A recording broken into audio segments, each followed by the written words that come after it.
오늘이 2022년 추수감사절입니다. 코로나로 또 때 아닌 또 국가의 또 이태원 사건으로 참 사회와 국가가 또 북한의 미사일 공격으로 참 여러 가지 힘든 상황에 있지만 하나님께서 그래도 여기까지 지켜주신 것은 100% 주님의 은혜입니다. 할렐루야. 여러분 개인과 가정에 오늘 놀라운 추수감사절 축복이 임하시기를 축원합니다. 시편 136편 23절에서 26절까지 한번 우리 읽어봅시다. 시작. 우리를 비천한 가운데서 기억해 주신 이에게 감사하라. 그 인자하심이 영원하미로다. 우리를 우리의 대적에서 건져주신 이에게 감사하라. 그 인자하심이 영원하미라. 25절. 모든 육체에 먹을 걸 주신 이에게 감사하라. 그 인자하심이 영원하미라.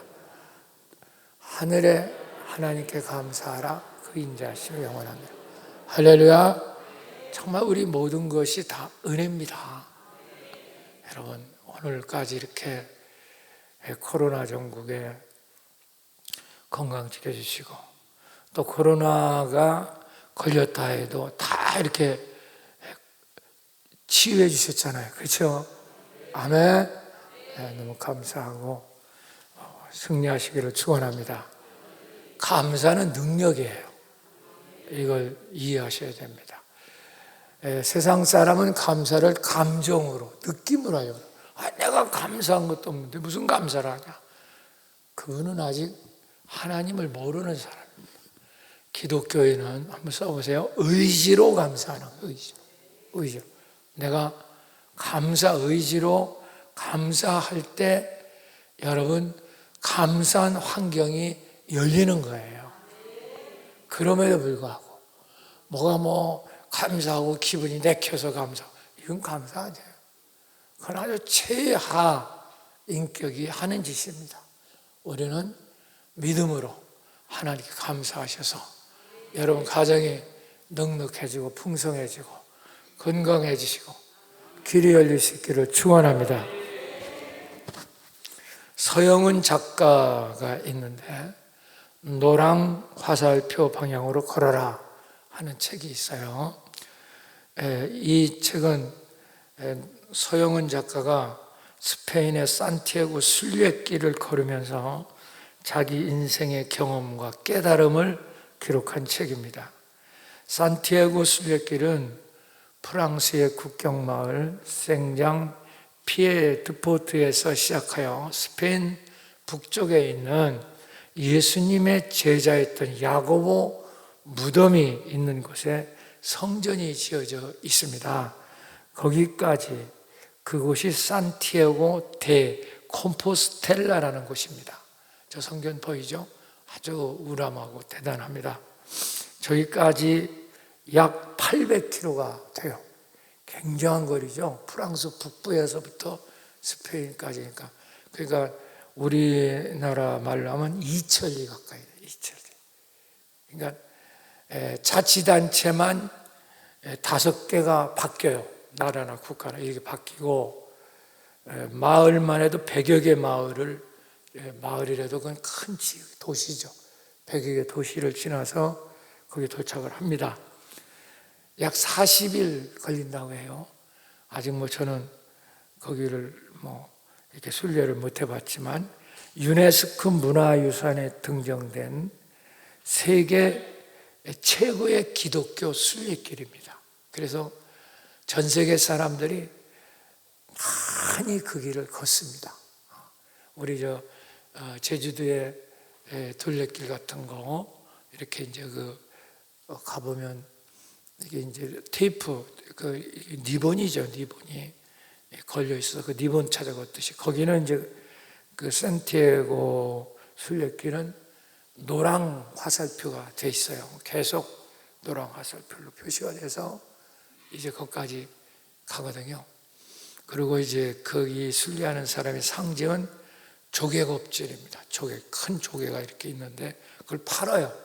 그걸 이제 사서 자기 이 가방에 이렇게 달고, 또 그 조개가 이렇게 표시를 해서 목적지까지 이렇게 길을 인도해 되게 돼 있어요. 그래서 조개 껍질과 노랑 화살표를 따라서 가게 돼 있습니다. 이 저희를 아주 진짜 지나면서 아주 그 힘든 곳도 있고 산도 넘고 또 강도 건너고 그러면서 광야, 많은 광야, 또 도시길도 지나고 이렇게 해서 간다고 합니다. 그래서 서영은이라는 여자분인데 나이가 많죠. 1943년생이니까 올해 한 78세, 79세 가까이 됐겠네요. 이 작가가 이제 그 노란 화살표를 쫓아서 그 순례길을 가면서 자기 인생의 깨달음을 이제 기록한 책입니다. 이 서영은 작가는 30대 초반, 아주 젊었을 때 먼 그대라는 소설로 대박을 칩니다. 제7대 이상 문학상을 수상합니다. 그래서 아주 인기 있고 성공한 작가야. 젊었을 때 절정에 이르는 여자분인데 그런 유명한 작가였습니다. 그런데 그렇게 이제 인기도 있고 출세를 했죠, 사실은. 뭐 다 서영은 할 정도 됐으니까. 그런데 개인적으로 볼 때는 이 사람이 폭 굴곡진 삶을 살았어요. 개인적으로 삶을 볼 때는 상당히 그 삶이 굴곡졌어요. 어려운 삶을 살았습니다. 이제 문학하는 사람, 예술하는 사람이 다 특징이 좀 비슷한 게 있어요. 조금 그 뭐랄까 일반적으로 생각하는 생각보다는 한 수 더 나가죠. 그래서 출중한 사람일수록 그런 것 같아요. 이분이 그럼 어떻게 해서 했냐? 그 젊었을 때 그 인기가 있으면 잘 그렇게 해서 했으면 또 모르겠는데 그 당시에 자기가 존경하고 따르는 스승 같은 소설가가 있었어요. 그 작가가 있었는데 그 이름은 한국에서 최고의 소설가죠. 이 국내 누구냐면 김동리라고 하는 분이에요. 여러분 다 아시잖아요. 무녀도 등신불 뭐 이런 걸 써서 한국의 최고의 작가이죠. 이 사람의 세 번째 부인으로 결혼을 해요. 저분이 이제 부인이 2번 죽었어요. 그리고 이제 세 번째 부인으로 이 서영은이라는 사람이 결혼을 합니다. 그때 나이가 30짜리 차이가 났어요. 이건 보통 여자들은 그게 못하잖아요. 나이가 30살 차이 나면 아버지도 한참 아버지 뻘 되잖아요. 그런데 이제 자기가 너무 존경하고 또 교수고 자기가 배웠고 따르는 그런 거니까 이제 결혼을 했어요. 그거랑 김동리하고 세 번째 부인으로. 그런데 결혼 생활이 순탄하지 못했습니다. 결혼 생활은 3년밖에 안 했거든요. 그리고 김동리가 중병이 걸립니다. 아마 암 같아요, 제가 봐요. 그래서 이제 5년 동안 병수발을 하죠. 3년 결혼하고 정말 이거 어렵잖아요. 그 30살 초반에 그 새색시기가 들어가 3년 결혼하고 자기 할아버지 같은 사람, 아버지 같은 5년 동안 소대변 다 받아내고 한다는 게 어려워요. 그러니까 5년 후에 1995년에 김동리가 죽습니다. 그러니까 그 얼마나 그 절망감에 빠졌겠어요. 자기가 이렇게 존경하고 했던 사람하고 결혼 생활해봐야 3년, 그거 뭐 산 것도 아니죠. 그러고 병수발만 하다가 거기서 오는 인생의 허무, 절망, 인생이라는 게 도대체 뭘까? 심한 우울증까지 걸려서 심지어 자살을 시도하기도 합니다. 근데 자살을 못했어요. 이분이 그리스도인이에요. 신자, 믿음이 그렇게 좋았던 건 아닌 것 같은데 그래도 신앙을 가지려고 했었던 사람이에요. 그래서 자살은 할 수 없었고 66세에 나이가 많죠. 66세 돼가지고 결단을 내립니다. 이 서영은 작가가 유서를 쓰고 세계 유랑길에 떠납니다. 자기 있는 재산, 돈 다 해서 유랑길을 떠나서 그게 66살에 할 짓이 아니잖아요. 젊었을 때 우리가 외국 무전여행 이런 거 하지만 66살 좀 나이 같은 때 유랑길을 떠난다. 이것도 보통 사람 못하는 길이죠. 그래서 45개국 170개 도시를 찾아서 유랑길을 가게 됩니다. 목적은 딱 두 가지였어요. 정말 인생은 무엇인가 알고 싶었어요. 사람이 산다는 게 뭐냐 도대체 이해가 안 되는 거예요. 두 번째는 하나님은 정말로 살아계신가? 이 두 가지 질문을 찾기 위해서 유랑길을 떠난 거죠. 66세 적지 않은 나이에 이 보따리 하나 짊어지고 미국, 영국, 일본, 중국, 아프리카까지 안 간 유명한 나라 다 가봤고 중요한 도시 뉴욕, 워싱턴, 샌프란시스코, 영국의 런던 브리지 있는데 켐스 강령, 프랑스 무슨 쌍제리 거리 안 가본 데가 없어요. 호주의 해변가 이렇게 참 수려한 다 가봤어요. 도쿄, 또 중국의 베이징, 또 심지어 아프리카까지 다 갔어요. 그런데도 이 해답을 얻지 못했어요. 그리고 이분이 최종적으로 선택한 게 산티아고 순례길 이걸 잡은 겁니다.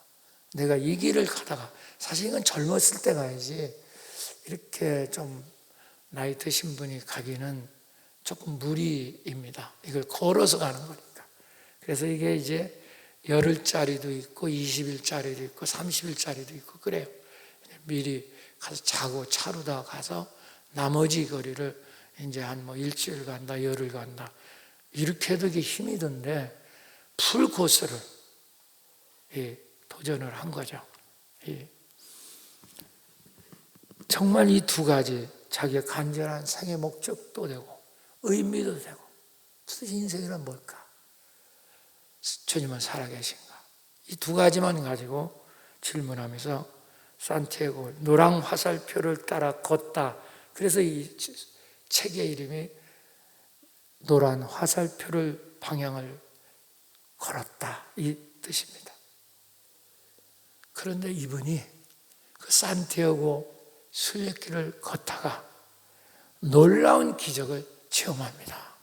주님의 음성을 들어요. 할렐루야. 여러분 간절한 분에게는 길은 열리는 것 같아요. 듣습니다. 요한복음 14장 6절 오늘 본문 우리 권사님 읽어주신 거 예수께서 이르시되 내가 곧 길이요 진리요 생명이니 나로 말미암지 않고는 아버지께 올 자가 없느니라. 할렐루야. 이 말씀이 뇌마로 콱 다가오는 거예요. 너무나 잘하는 말씀인데 이처럼 주님의 역사가 일어나면 이렇게 되는 거죠. 그리고 주님의 또렷한 음성을 듣습니다. 노란 화살표가 길이 아니고 내가 곧 길이다. 이 음성을 이분이 듣습니다. 음성을 듣습니다. 그는 너무너무 기뻤어요. 지금 몇 년을 이제 70이 다 몇 년을 지금 헤맸는데 이제 주님의 길을 찾은 거예요. 그 찬란하고 화려했던 170개 도시의 화려하고 그 놀라운 길이 아니고 오직 예수가 길이라는 걸 깨닫게 됩니다. 할렐루야. 그는 그 자기 책에서 이렇게 자기의 소감을 쓰고 있어요. 나는 완전히 다른 사람이 되었다. 나의 내적 변화를 이끈 초월적 존재를 보았고 그분을 만났다.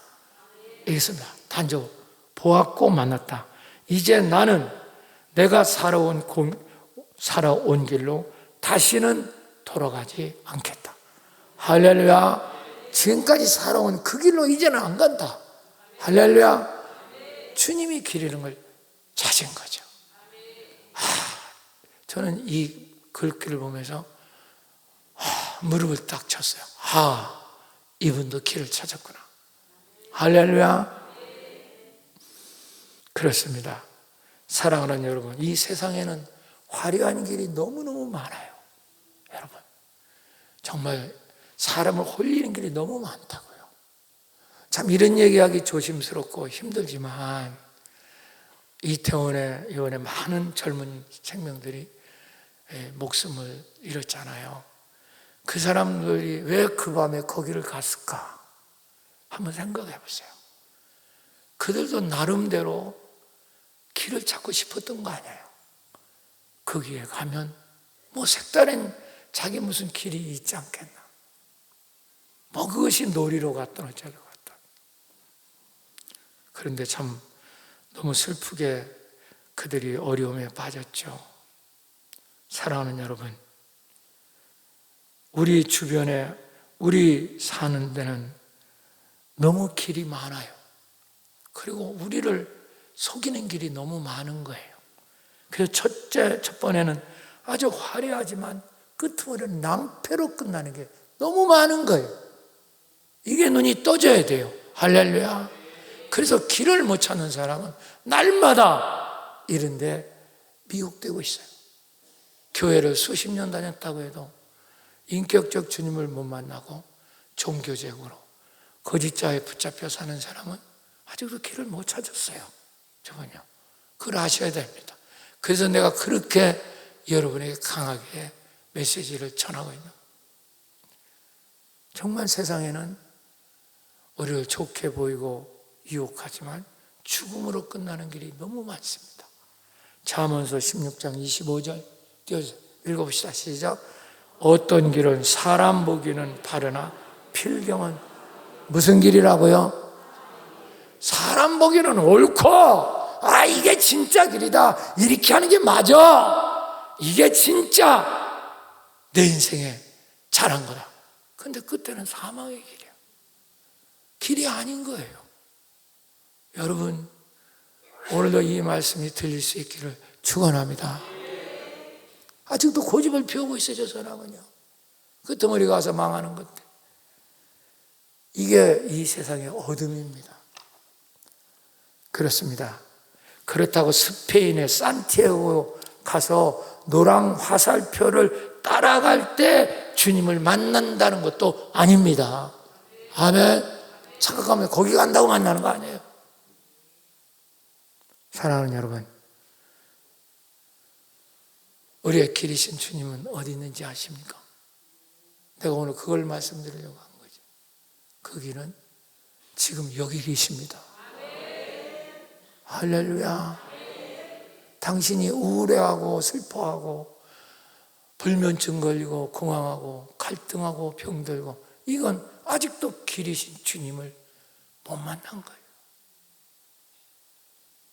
종교 생활하니까.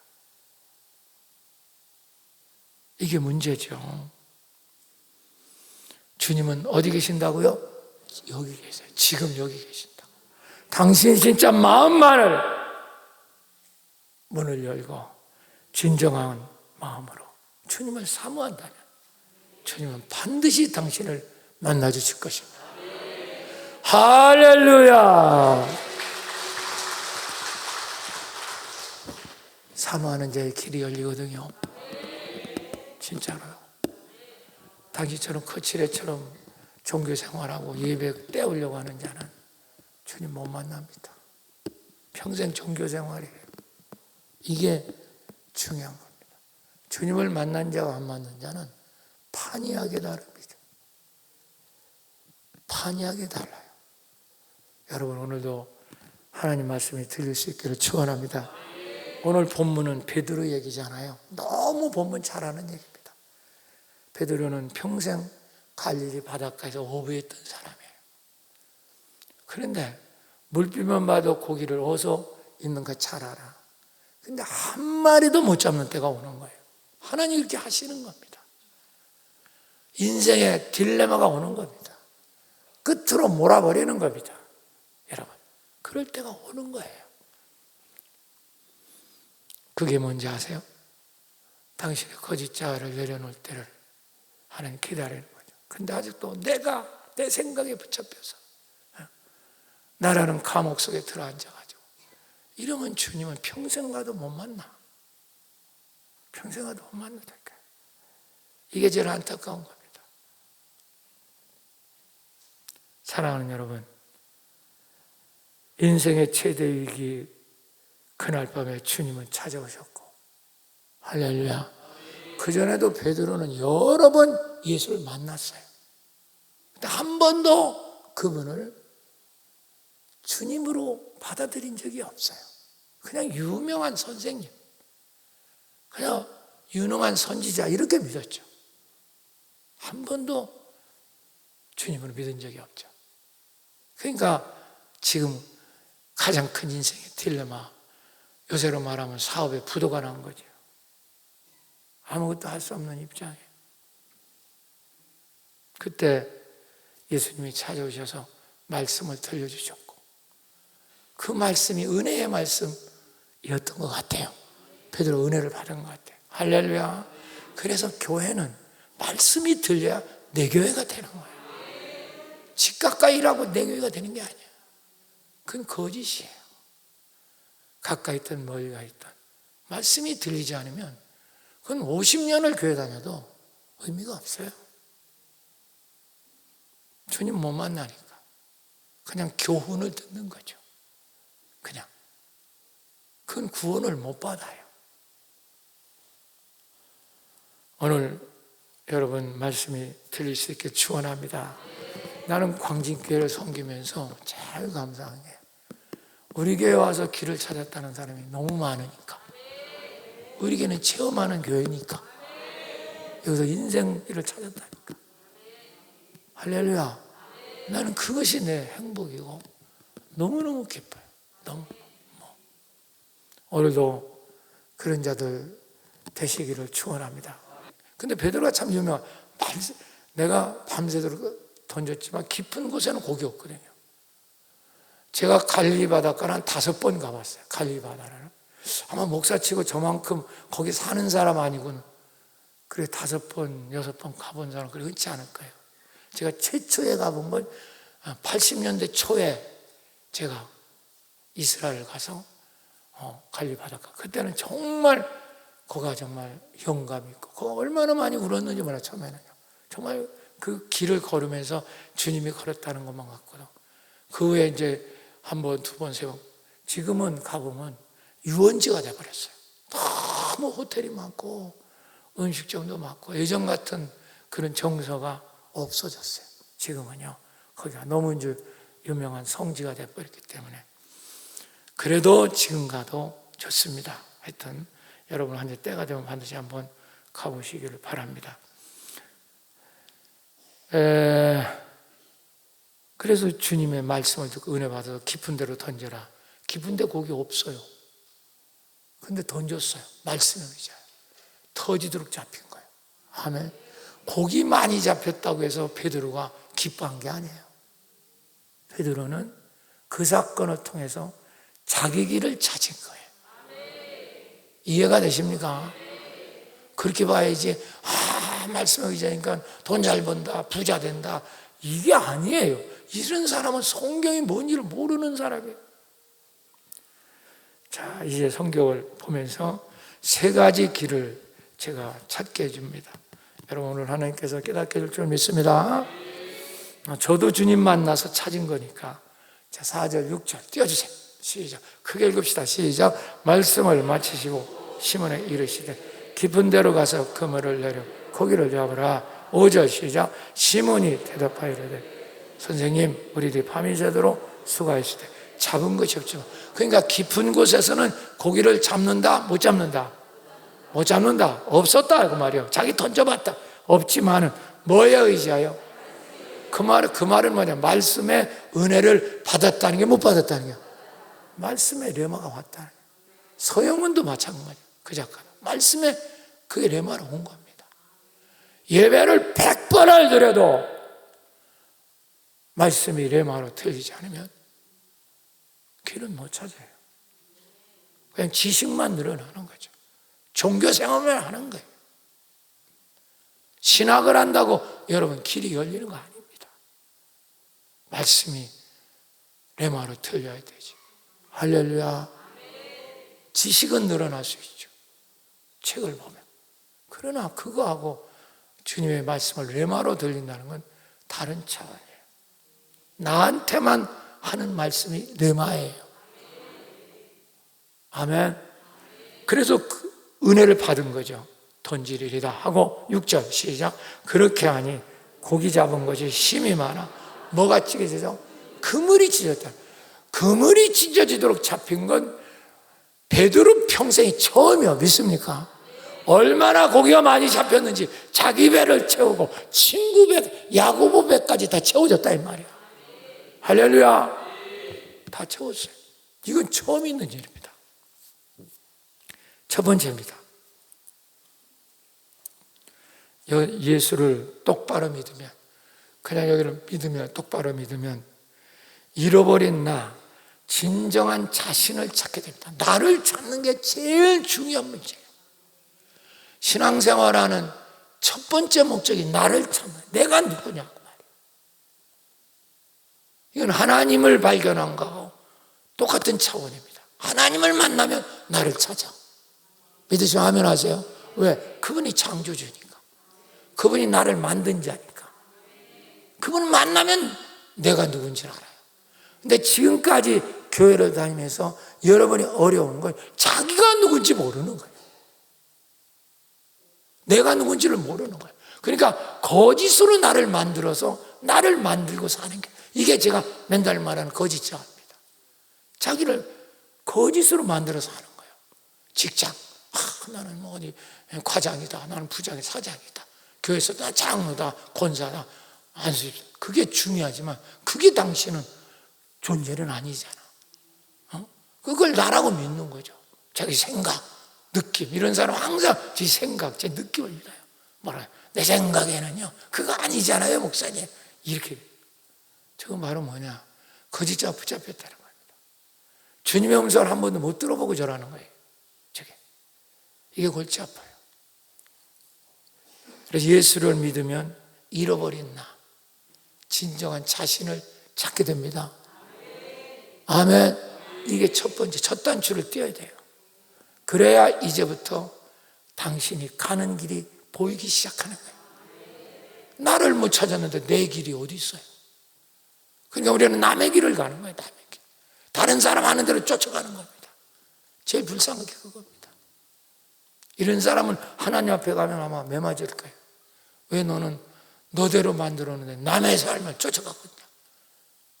저도요, 처음에는 목사면서도 나의 길 몰라가지고 훌륭한 목사 되겠다고 한경직도 흉내나고 조영기 목사 흉내나고 빌그램 세계 각국을 다 쫓아다녔어요. 유명한 교회 쫓아. 근데 거기서 저는 나를 못 찾았어요. 주님 말씀 통해서 나를 찾았어요. 여러분도 오늘도 말씀이 들려서 여러분을 찾기를 바랍니다. 할렐루야. 이게 너무 중요해. 이러면 오늘 우울증 떠나, 병 떠나. 할렐루야. 지금 당신이 아닌 걸 붙잡고 지금 몸부림치니까 당신이 괴롭고 두렵고 떨리고 짜증나고 꼬라지가고 그런 거예요. 좋은 걸 먹어도 좋은 게 없고. 그러면 어떻게 찾은 거냐? 지금 해보세요. 고기를 한 마리도 못 잡았는데 고기를 터지게 잡혔으면 우리가 예수님 앞에 인사를 해야 되잖아. 그치? 그러면 아이고 감사합니다 이게 나와야 되잖아요. 아니 그래야 안 그래요? 그런데 이분은 전혀, 베드로는 다 다르게 말을 해요. 자, 5장 8절 띄워보세요. 시작. 시몬 베드로가 보고 예수를 물 앞에 엎드려 처음 엎드려서 이르되 뭐요? 주여. 처음 주여라고 말했어. 앞에는 다 랍비입니다. 선생님, 랍비. 주가 없어. 처음 여기서 주라고 부르는 게 주여 나를 떠나소서. 나는 뭐요? 이게 동문서답하는 것 같잖아. 그래야 안 그래요? 이거 동문서답 같잖아요. 고기 많이 못 잡으면 아이고 고기 많이 잡게 해서 진짜 감사합니다 선생님 뭐 이렇게 말했고, 근데 이거하고는 전혀 동문서답이요. 뭐냐? 나를 떠나서서 나는 죄인이로소이다. 이거 안 맞는 얘기잖아요. 이 속에 진리가 있어요. 이 속에 진리가 있다고요. 할렐루야. 아멘. 그러면 왜 베드로는 감사하다 소리 먼저 하지 못하고 무릎을 꿇고 주여 내가 죄인이로소이다 나를 떠나소서 했을까? 왜 자기를 이렇게 말했을까? 여러분, 주님 앞에서 이제 자기를 본 겁니다. 이해가 되십니까? 진짜 나를 본 거예요. 예수가 거울인 거예요. 진짜 나를 본 겁니다. 그분을 봤을 때 그 베드로가 깨달은 게 자기가 죄인이라는 거예요. 이제 나를 보기 시작하는 거예요. 믿으시면 아멘 하세요. 내가 감사합니다. 고기 많이 잡아서 감사합니다. 이런 인사하기도 전에 먼저 자기가 고백한 건 내가 죄인이라는 거예요. 이제 자기를 본 거예요. 여러분은 아직도 교회 오면서 자기가 죄인이라는 말에 아직도 거부하는 거죠. 내가 무슨 죄를 졌냐고. 내가 도둑질을 했어. 뭘 했어? 베드로가 뭐 사람 죽였습니까? 여기 뭐 도둑질했어요 베드로가? 왜 죄인입니까? 하고 고백합니까? 여러분, 이제 눈이 떠져야 돼요. 주님 없이 살았다는 거야. 내가 주인으로 살았다는 거야. 내 생각대로 살았다는 겁니다. 모든 건 내 판단으로 내가 모든 건 베드로는 내가 죄인입니다. 내 판단이야. 이게 죄인. 이게 아직 주님을 못 만난 겁니다. 내 생각에는 모든 걸 지 판단으로 해요. 지 생각으로 결정해요. 한 번도 주님을 물어보지 않아요. 덜컥 저질러 놓고 나중에 주님 도와주세요. 이건요 정말 불쌍한 거예요. 이게 거짓자 사는 거예요. 사랑하는 여러분, 이게 마귀에게 속은 겁니다. 내 생각, 내 판단. 그건 당신 생각이잖아. 그건 당신 감정이잖아. 그래서 내가 맨날 가르치는 게 뭐예요? 생각이 내가 아니다. 감정이 내가 아니다. 한번 해봐. 시작. 생각이 내가 아니다. 감정이 내가 아니다. 그걸 넘어서야 되거든. 그걸 넘어서야 주님 생각이 있고 주님 감정. 그걸 못 넘어서는 거예요. 항상 내가 앞장서기 때문에. 그러니까 저 사람 주인이 자기예요. 모든 건 지가 기준이에요. 이게 거짓자라는 거예요. 내가 가르치는 거예요. 인간은 자기가 주인이 될 수 없어요. 그래서 우리는 우리 주인 되시는 주님께 기도하는 거예요. 그래서 쉬지 말고 기도하는 거예요. 그게 기도 한 번 하기가 그렇게 힘들고 철회 한 번 하기가 힘들고 아직도 저 사람 모든 판단이 자기입니다. 내가 알아서 한다는 거예요. 이분은 주님을 못 만난 거예요. 못 만났다고. 그러니까 자기를 못 찾았는데 그 사람이 하는 일이 다 뭐겠어요? 허상이에요. 저 사람 꿈꾸고 있어요. 그러니까 그게 다 모래 위에 집진 겁니다. 그래서 풍랑이 한번 오면 다 무너지는 거예요. 지금까지 한 게 아무 의미가 없게 돼요. 한 방에 날아갑니다. 한 방에. 여러분, 모래 위에 지은 인생을 여러분은 오늘에도 청산하시려면 진정한 나를 찾으셔야 돼요. 진정한 나는 주님 안에 있는 나. 해보세요. 시작. 주님 안에 있는 나. 내 안에 계신 주님. 이게 나야, 나. 조금 이따 이해가 될 거예요. 이게 무슨 말인가? 아직도 맨날 내가 주인이고 주여 도와주세요. 이건 아무것도 아닌 소리를 해요. 이건 완전히 당신은 지금 우상 섬기는 거 똑같잖아. 예수를 우상으로 섬기는 거죠. 하나님을 우상으로. 주여 도와주십시오. 내 갈 길을, 내가 하는 사업을 도와주세요. 우리 가정을. 이게 우상이에요. 이게 바로 우상이냐 신앙이냐의 구별이 뭔지 아세요? 누가 주인이냐의 싸움이에요. 누가 주체냐의 싸움이에요. 내가 주체일 때는 성경을 100번을 읽어도 당신은 우상 숭배. 그분이 주인이 될 때 내게 진정한 나를 발견한 겁니다. 쓰세요. 인간은 내가 주인이 될 수 없는 거예요. 이게 가장 큰 거짓이에요. 내가 주체가 될 수가 없어요. 그래서 기도하는 거예요. 당신은 기도를 절대자의 도움을 받는 도구로 생각하는데 그 착각 중에서도 가장 큰 착각이에요. 그래서 주님은 무엇을 달라, 무엇을 주라 그런 기도하지 말라는 얘기. 너는 먼저 그의 나라와 그 의를 구하라. 그러면 내가 너를 토해 주시리라. 네가 알지 못하는 거 다 토해 준다. 그러니까 자기가 주인 되어서 사온 그것이 베드로예요. 한 마리도 고기 못 잡는 실상, 현실에 거짓자를 붙잡고 살아온. 그러니까 한 마리도 고기를 못 잡는 모래 위에 집진거죠. 마태복음 7장 26절 27절 띄워주세요. 시작. 나의 이 말을 듣고 행하지 아니하는 자는 그 집을 어디에다 지은 거요? 주님의 말씀하고 상관없이 사는 자는 모래 위에 지은 집 지은 어리석었다, 속았다 이 뜻이거든요. 거짓이다 이 뜻이요. 27절 시작. 비가 내리고 창수가 나고 바람이 불면 그 집이 부딪히며 무너져 그 무너짐이 뭐요? 심하니라. 아무것도 없어요. 나중에 당신 바람 한번 불면 다 쓰러지고 말아요. 그게 거짓자로 사는 인생이에요. 허상입니다. 거기서 빨리 나오려면 지금이라도 내가 재산을 얼마나 가졌느냐 덜 가졌느냐 진짜 내가 누군가 이걸 발견하셔야 돼. 이게 첫 번째 길이야. 할렐루야 할렐루야 할렐루야. 왜 그렇습니까? 하나님이 인간을 창조할 때 하나님 형상으로 창조해서 쓰세요. 하나님 형상 임하고 되어. 이 하나님의 형상은 우리말로 번역하면 하나님 그릇이란 뜻이야. 쉽게, 가장 쉽게 번역하면. 그럼 당신은 하나님의 그릇이야. 나는 이 그릇은 내용물이 뭐냐에 따라 그의 승패가 결정되거든요. 근데 저 사람은 나를 담은 거예요. 나. 그러니까 이게 사단이 들어온 거죠. 하나님의 그릇 속에 하나님이 없고 자기가 들어앉아 있네. 그게 사탄이야. 그게 마귀예요. 그러니까 길을 모르는 거예요. 그릇의 사용은 내용물로 결정되는 거잖아. 주님을 담는 그릇이 납니다. 믿으십니까?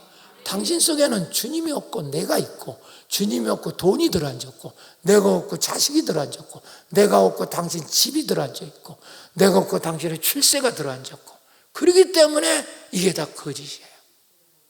그러니까 그것은 모래 위에 집을 지은 거죠. 제일 불쌍한 게 그거예요. 그러니까 한 번 바람 불면 다 무너지는 거죠. 서영은이라는 작가, 그 명석한 사람이 출세라는 걸 담은 거예요. 교회를 다녔지만 출세. 어떻게 하면 유명한 작가. 그 이름이 났잖아요. 인기라는 걸 담은 거예요. 인기 났잖아요. 그러다 보니까 이제 최고의 작가인 김동리를 자기 담은 거예요. 신랑으로. 여러분, 그러나 다 그것은 거짓자였어요. 한 번 무너지니까 다 사라지고 말잖아. 결국 자살할 수밖에 없어요. 그런데도 아직도 거짓자에서 못 벗어나요.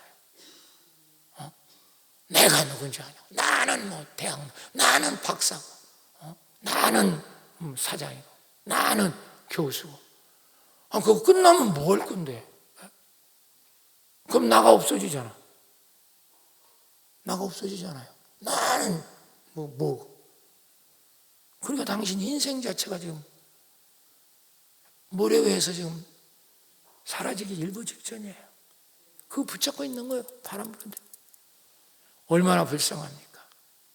사랑하는 여러분, 그러니까 허무와 우울증, 자살까지 서영은을 생각했고 결국 주님을 만나고 그의 인생은 이제 시작된 줄 믿습니다. 이제는 지금 죽어도 그의 길은 있지요.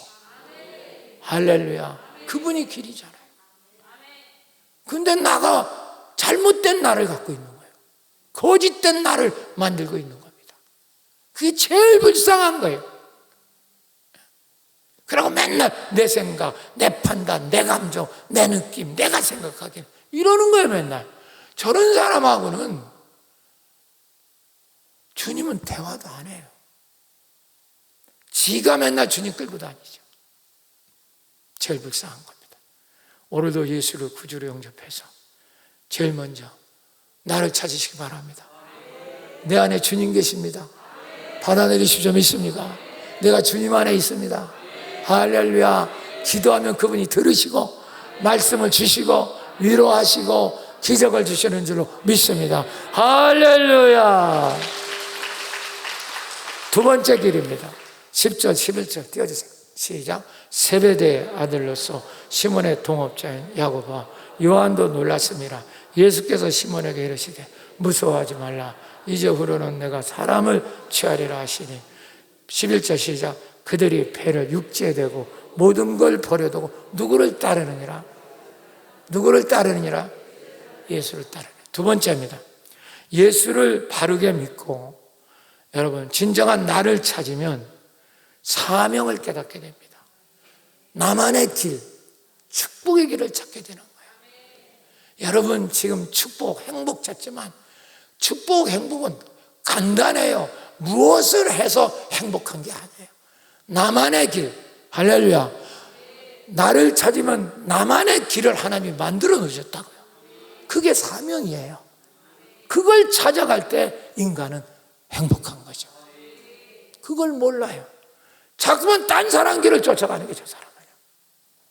누가 잘 된다니까 그 사람 쫓아가는 거죠. 밥통도 저런 밥통이 없어요. 그러니까 주님을 만난 적이 없는 사람은 사명을 몰라요. 남하는 거 쫓아다니죠. 제일 불쌍한 거예요.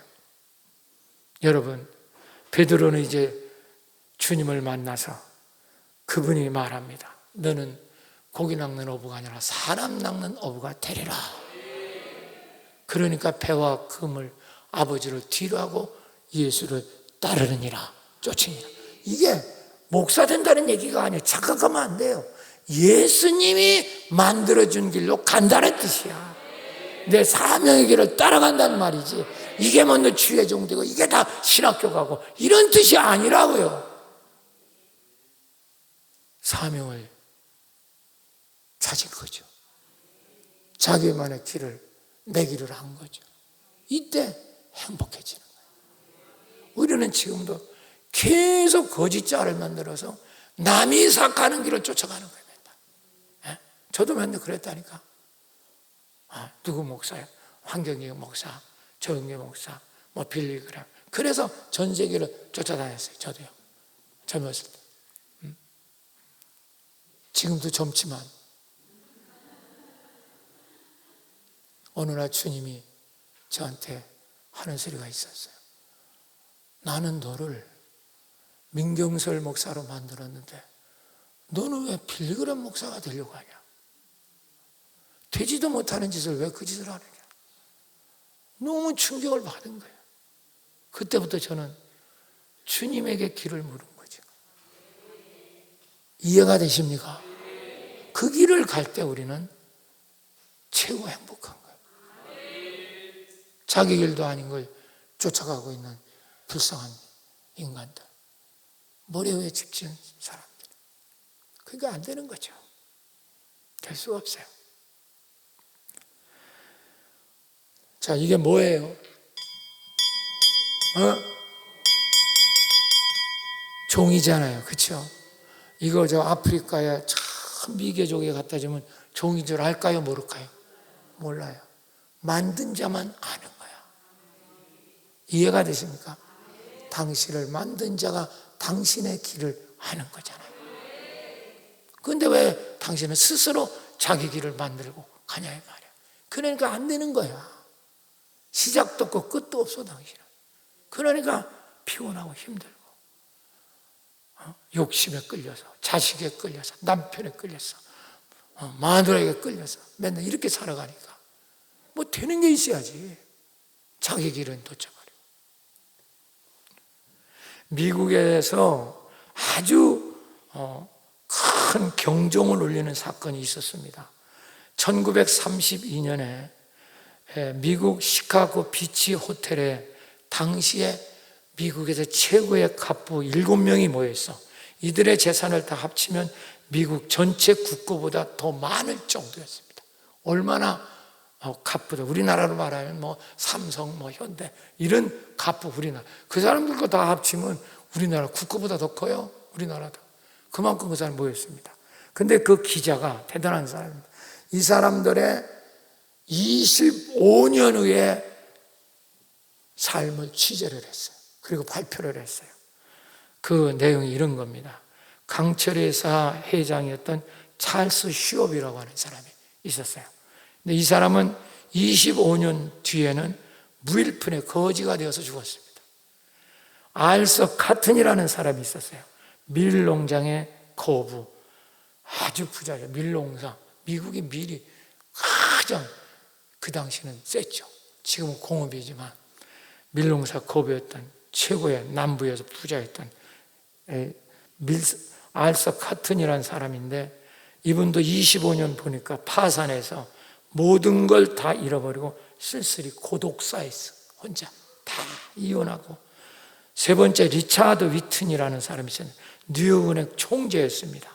이 사람은 25년 보니까 비리로 감옥살이 하다가 풀려나서 쓸쓸히 죽음을 기다리고 있었고, 또 엘버트 홀이라는 사람은 미국의 재무장관까지 지냈어요. 그도 비리로 감옥살이 하다 풀려나 쓸쓸하게 집에서 죽음을 기다리고 있었고, 제시 리버모어는 웰소프트 회사 회장이었습니다. 이 사람은 25년에 자살을 했어요. 인생을 험해 자살로 끝냈고, 국제은행 총재였던 리온 프레이저라는 사람은 가정사를 비관하여 이 사람도 자살했습니다. 25년. 7번째 이반 크루클 부동산업의 큰 손이었던 그는 25년 후에 정신질환을 앓고 정신병동에 입원 중에 있었습니다. 이게 발표됐을 때 미국 사회에서는 큰 충격으로 다가왔어요. 그렇습니다. 모든 사람이 다 이렇게 된다는 건 아니겠지만, 현대인들이 추구하는, 물질만 추구하는 그 사고가, 편리만 추구하는 그 사고가, 돈만 쫓아다니는 인간들의 말로가 얼마나 비참한가를 깨달아야 돼요. 자기 사명의 길도 모르고 무조건 돈이면 최고인 줄 알아. 이게 비극이에요. 사랑하는 여러분, 우리 인간의 행복이 소유나 부나 환경, 큰 일에 있는 게 아니에요. 오직 창조자를 만나 그분이 나를 발견하고 나만의 길을 갈 수 있을 때 그 일이 의미가 있고 축복이 있는 것입니다. 이 사명의 길을 찾아야 돼요. 거짓자의 참자를 발견하고 주님을 만날 때 가능해요. 그렇기 전에는 자기 길을 몰라. 그냥 남을 쫓아가는 거예요. 잘하는 사람 잘 되고 좋아져. 이러니까 안 되는 거예요. 그러니까 우리 그 전에 교육할 때 이게 잘못 받은 거예요. 저도 학교 다닐 때 위인전을 많이 읽었어요. 그때 선생들이 뭐라 그럽니까? 이렇게 훌륭한 사람 되라. 그렇게 얘기하지, 그렇지? 아니 그래야 안 그래요? 이런 훌륭한 사람들은 맨날 들었잖아요. 그게 아니에요. 그게 잘못된 길을 우리는 배운 겁니다. 나만의 길을 하셔야 돼요. 할렐루야. 얼굴이 다 다르듯이 길도 다 달라. 똑같이 우리 하나님 생명을 받았지만 여기는 전기 드릴, 전기톱, 전기 발전기, 뭐 자동차 다 전기야. 똑같이 생명 하나님. 그러나 하는 역할은 다 다르잖아. 믿으시면 아멘 하세요. 아멘. 전기톱이 전기 드릴러로 그런다면 말이 됩니까? 인생이 파괴지잖아. 우리는 지금이라도 진짜 주님 만나 주님 생명으로 여러분 당신에게 사명을 찾아갈 수 있기를 축원합니다. 이게 행복이에요. 행복. 하루를 살아도 이게 행복이라고. 이걸 모르면 안 돼요. 미국의 39대 지미 카터 대통령은 1924년생입니다. 올해 나이로 현재 살아계시거든요. 98세, 99세입니다. 이 지미 카터. 현존 대통령 중에 최고 고령자. 그런데요, 내가 왜 이분의 얘기를 하느냐 하면, 이분은 조지아주의 그리 크지 않은 마라난타 침례교회의 주일학교 교사 출신입니다. 이분이 놀라운 건요, 여러분, 대통령이 돼서도 주일학교 교사직을 감당하러 조지아주 마라난타 교회를 갔다는 거예요. 매주 못 가도. 여러분, 이게 얼마나 충격입니까? 우리는 조금 지가 일하다가 싫으면 나간다, 안 해! 그러잖아요. 나 힘들어, 일 못해요. 사명이 아닌 거죠. 이분이 지금 하는 일은 헤비타트라고 집짓기 운동본부 세계 가난한 나라, 지금도 망치를 들고 98세가 집을 쳐요. 암이 걸렸거든요. 이분이 5년 전인가 다 죽는다고 했어요. 그런데 이 암의 임상, 그 방사선 치료를 하면서도 주일학교 교사에 갔다는 거예요. 여러분, 당신이 하나님께 맡은 사명이 뭡니까? 도대체 사명 위주로 집을 구해야지. 아파트값 오른다고 거기 쫓아가서 거기서부터 맞춥니까? 그게 불쌍한 거야. 현대인들이 다 그렇게 살잖아요. 그렇다고 해서 그게 잘하는 거냐고. 그러니까 이게 문제입니다. 그는 이런 얘기를 했습니다. 나는 아이들에게 성경을 가르칠 때 내 존재 이유를 발견하게 된다. 대통령이 돼서 존재 이유가 아니라 나는 아이들에게 하나님 말씀을 가르치고 말할 때 그때 내 존재 이유를 나는 발견한다. 이게 사명이에요. 여러분, 이런 사람이니까 건강하고, 여러분, 장수, 뭐 병들어서 요양병원에서 90살, 100살, 이건 축복이 아니에요. 여러분, 사명을 따라 살다가 하루를 살아도 사명 따라 살다 하나님께 가는 게 축복이죠. 이해가 되십니까? 할렐루야. 정말 이 말씀이 들렸으면 좋겠어요. 사랑하는 여러분, 오늘도 주님을 만나 이 귀한 길을 발견할 수 있길 축원합니다. 따라 나만의 길, 한번 해봐요. 나만의 길, 사명의 길. 이건 만든 자만이 가르쳐주는 길이야. 너는 이것 때문에 태어났다.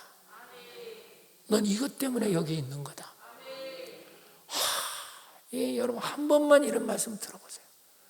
제가요, 이렇게 많은 일을 감당하면서도 너무너무 저는 행복하고 즐거운 게 뭐냐면, 저는 이 설교단 했을 때는 정말 아무것도 저는 생각이 안 나요.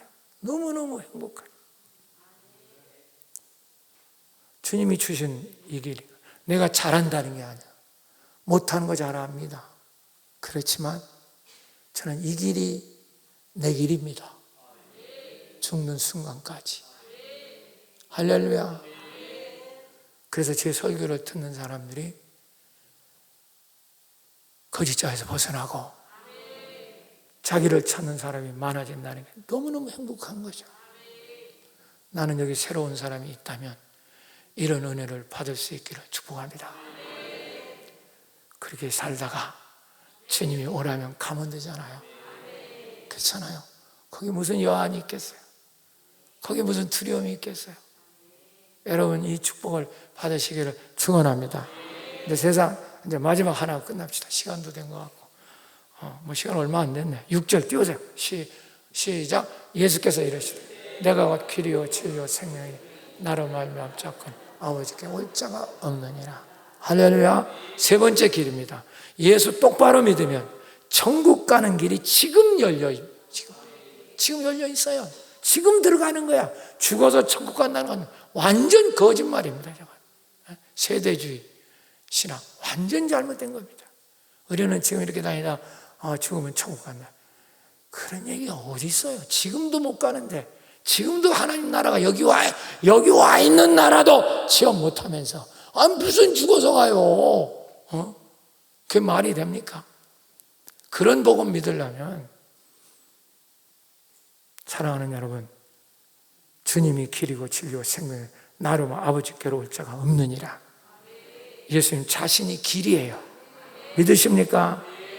여러분 세상에는 너무 많은 길에 대한 광고가 많아요. 100% 합격하는 길, 또 뭐래 속성 우등생이 되는 길, 투자 가치가 확실한 길, 노생활이 완전히 보장되는 길, 스카이 캐슬에 입성하는 길, 얼마나 길에 대한 광고판이 많습니까? 다 거짓이에요. 여러분 왜 그런지 아십니까? 세상 길은 처음은 있는데 쓰세요. 나중을 책임지지 않아요. 끝을 책임지지 않아. 그래서 우리가 늘 불안한 겁니다. 그래서 피곤하고 병드는 거예요. 세상 길은 미로입니다. 미로. 시작은 있는데 끝이 없어요. 나중이 확실하지 않아요. 그래서 불안한 게. 사랑하는 여러분, 그러면 진정한 길은 뭔지 아십니까? 이건 쓰시라고요.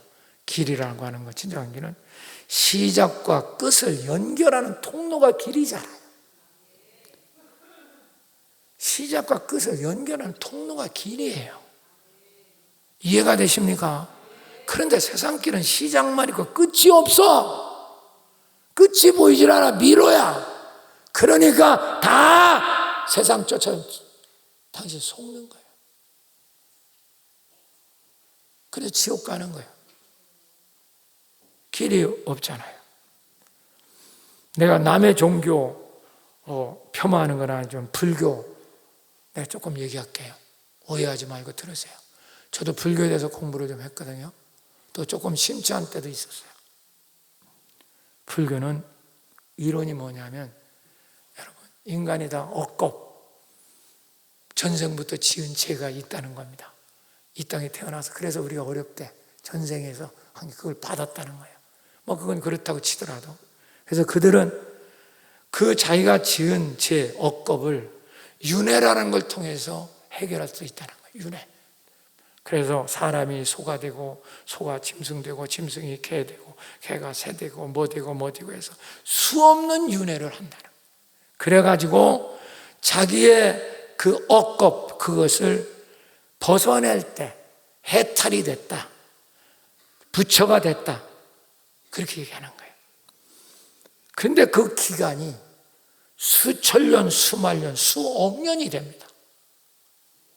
수억 년이 돼요. 계산을 해보면요 수십억 년이 돼요. 그 윤회가. 여러분 그럼 미치지 않겠어요? 생각해보죠. 맨날 소 됐다, 사람 됐다, 소 됐다, 돼지 됐다, 개 됐다, 벌레 됐다, 새 됐다. 이게 짜증나서 어떻게 살겠어요? 이거는. 이걸 수억 년 뺑뺑이를 돈다고 쳐보세요. 그래갖고 우리가 해탈을 해서 아무것도 없는 공, 무심 그 세계에 우리가 들어간다. 그런 경지에 들어간다는 거죠. 부처가 된다는 거예요. 진리가. 저는 못하겠더라고요. 인내심도 없고 그렇게 수년, 수억 년, 수백 년, 수천 년, 수억만 년을 윤회하면서 여러분 당신이 해탈할 수 있다고 믿으십니까? 속지 마세요. 거짓이에요. 주님은 그런 분이 아닙니다. 주님은 시작과 끝이 분명해요. 할렐루야. 끝을 책임져 주는 분이야. 이해가 되십니까? 끝을. 길이라는 건 시작과 끝이 분명히 연결돼야 되잖아. 그래서 예수님께서 그분이 바로 시작이고 끝이란 말이에요. 계시록 1장 8절 띄워보세요. 시작. 주 하나님, 나는 알파요 오메가라. 이제도 있고 전에도 있고 장차 올 자요 전능한 자라. 여기서 알파가 시작이고 오메가가 끝이란 말이야.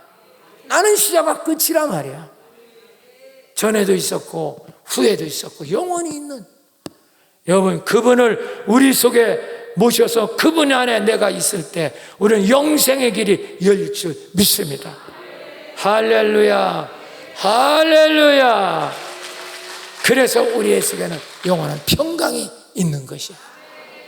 두려워하지 마세요. 요한복음 14장 1절 2절에 너희는 마음에 근심하지 말라. 하나님을 믿으니 또 나를 믿어라. 내 아버지 집에 거할 곳이 많도다. 그렇지 않으면 너희가 일렀으리라. 내가 너희를 거처로 입이어로 가노니. 갔는데 성령으로 입이 지금 와 계세요. 몸으로 오실 날만 기다리고 있는 거야. 할렐루야. 이분 안에서 우리는 알파와 오메가의 길을 찾고 영생을 찾는 광진의 성도 되시길 예수님으로 축원합니다.